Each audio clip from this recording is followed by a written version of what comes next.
In this age of information overload and constant debate, we often find ourselves overwhelmed by, glorious trivialities disguised as news or truth. From the controversial Harvard girl's speech to the endless arguments online, we seem to be flying high yet never truly leaving the ground.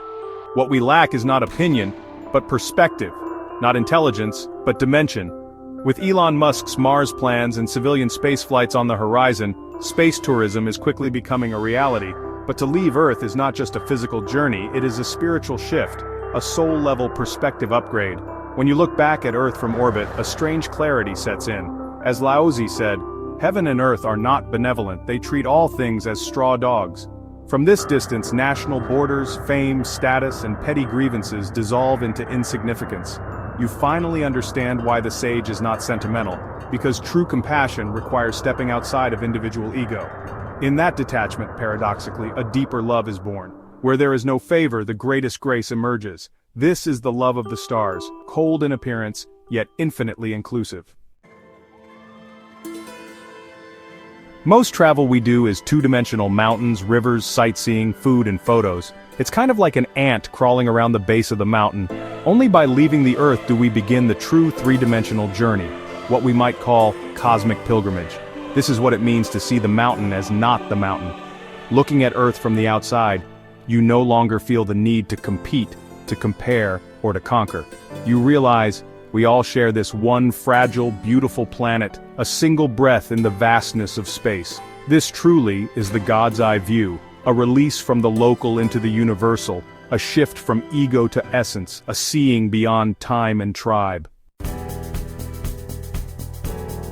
If near-death experiences are rare glimpses of awakening, then space travel could be a replicable spiritual shortcut. Every spiritual seeker should go, at least once. Let your small self encounter the vastness. Let your breath meet the silence of the stars. Let the mystery of the cosmos dissolve your need to be somebody. And not just seekers. Politicians, adults, religious leaders must go too. They should not rely on scriptures or doctrines to understand divinity. They should look with their own eyes from beyond Earth and witness what the Creator sees. Only then can they truly grasp what it means to serve something greater than themselves. As the ancient Chinese saying goes, we cannot see the true face of Mount Lu because we are in the mountain. To see Earth clearly, we must leave it behind, at least once.